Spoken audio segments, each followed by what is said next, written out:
Welcome back to another episode of our Kings related podcast, wherever you may be.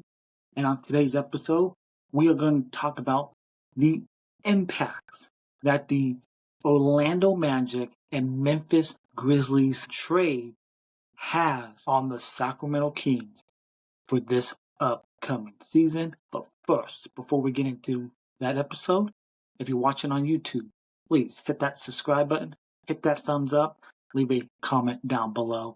That just helps us out a lot and spreads this video and channel to more people on YouTube. Desmond Bane to the Orlando Magic in exchange for KCP, Cole Anthony, 4 unprotected first-round picks, and a pick swap. What are the ripple effects for a team like the Sacramento Kings this upcoming season in a competitive Western Conference? I think with this move, it weakens the Memphis Grizzlies, and it's an opportunity for Sacramento.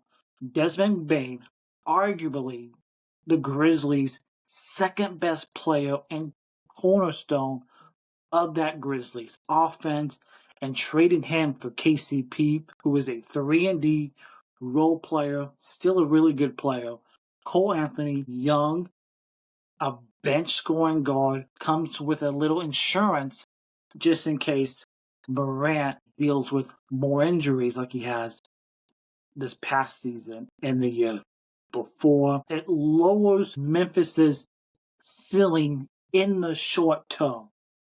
But this move for the Memphis Grizzlies could signal them pivoting to the depth and asset accumulation, possibly taking a step back from contending for this year or maybe next year with the 2026 draft class, which is absolutely loaded.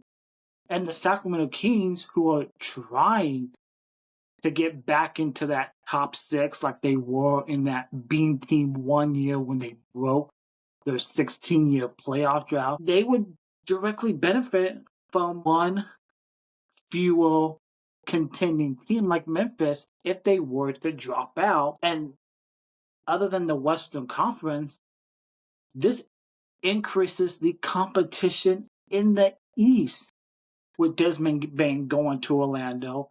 And if Orlando, in my opinion, I think now with Bane, Paolo, and Franz, that little big three, I believe this could pivot the Orlando Magic into a top 4 seed next season, especially with the uncertainty with the Boston Celtics and the Tatum injury, Milwaukee and their uncertain future with the Lillard injury, the whole stuff surrounding Giannis. Orlando could become one of those top tier teams in the East with Bane, Paolo, and Franz, and the Western Conference playoff pressure could slightly lessen with this talent redistributed over to the Eastern Conference. But however, Orlando being stronger could accelerate the trade urgency here in the Western Conference, which might lead teams like Golden State, Dallas, the Clippers, or other teams to get more aggressive this offseason and trade talks, possibly pushing the Sacramento Kings into a much tougher arms race in this West. And a trade like we saw this morning on Sunday signals that strong players like Desmond Bane can be moved for depth and picks, and we saw it during the regular season with Luka Doncic getting traded from Dallas to the Lakers. And just to remind everyone, Desmond Bane got 4 first-round picks, Luka Doncic only got the Lakers one first-round pick. Make that make sense. And this might drive up, with this trade, this might drive up the asking price, any potential Kings trade that they're willing to make, especially for a starting point guard that they desperately need. Either a point guard, a two-way wing, or a defensive anchor to complement Scott Perry's roster upgrades for this Sacramento Kings team that needs to be upgraded than when we last saw them in the play-in game. The Memphis Grizzlies, if they do take a step back, they could become a spoiler team, because a Grizzlies team with Ja Morant, Jaren Jackson Jr., KCP, Cole Anthony, they could still play spoilers if they hover around that play-in like they did last year. They dropped out of that top 6. They were in that play-in. And if they do, Sacramento could face that Grizzlies team in a play-in scenario or seeding battle, and Memphis' defensive identity could make them a tough out, because KCP, a really good defensive player. Cole Anthony, I think he's an underrated player.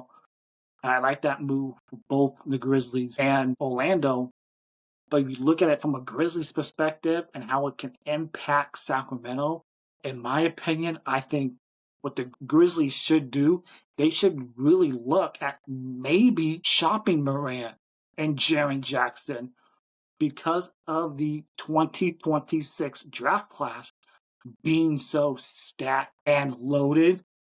And we talk about the pressure that is now on Sacramento to capitalize on this opportunity to make the improvements to this team.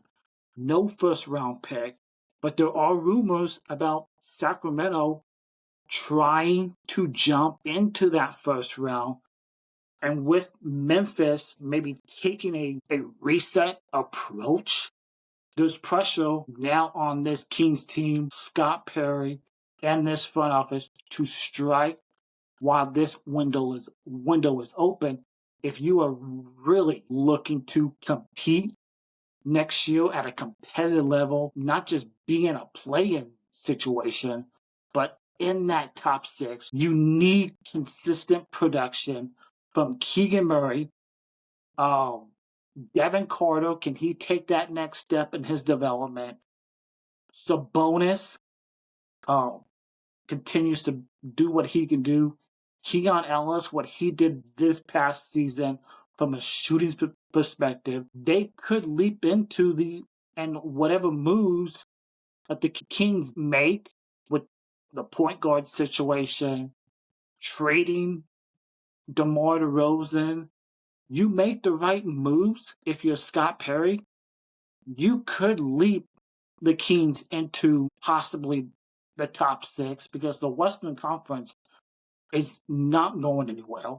It's only going to get tougher before these younger teams like Memphis reloads and they get back into that contending spot in the Western Conference. But in summary, the Memphis Grizzlies trading Desmond Bane, it does weaken them for the short term, maybe for this upcoming season, and maybe next year. This will give Sacramento a clear path to be a top 6 seed if they make the right moves this offseason. With the point guard position, you improve your defense with more wings, length, and size, but it also increases the urgency for this Sacramento team to upgrade and solidify their place before the next wave of these teams retool rises. Look at teams around Sacramento. Portland should be much better this upcoming season. San Antonio, a full season with Fox and Wembanyama, for a full season, and whatever they do with the draft capital, they have the 14th pick, and they have the number 2 overall pick. They could go out this offseason, swing for a big fish, like a Kevin Durant or maybe a Giannis. Who knows? But the West may have lost one contender temporarily. But the pressure to act and act smart, if you're Sacramento, only increases. For a team like Sacramento who's looking for that stability, finally, to make a playoff run and hold it for stability. You look at what Orlando just did. For Orlando, this is a win now to continue the playoff stability. And if you're Sacramento, that's what you are trying to build with this team. Playoff stability. That's what they should have done after that 7-game playoff series against Golden State, but they never did. They just ran the same team back, and this is where we are now as Kings fans. We are stuck in NBA purgatory, stuck in the middle, and it's not a good place to be. But this Orlando and Memphis Grizzlies trade, it opens up at least one spot in the Western Conference for the Kings to maybe leapfrog in the West if they make the right moves this offseason. What do you think the Kings should do this offseason? Does this Grizzlies Magic trade impact the Kings on what they do this offseason with point guard, the wing position, defensive moves? Let me know in the comments below. If you're watching on YouTube, please hit that subscribe button, hit that thumbs up, leave a comment down below, and we'll catch you next time on our Kings related podcast.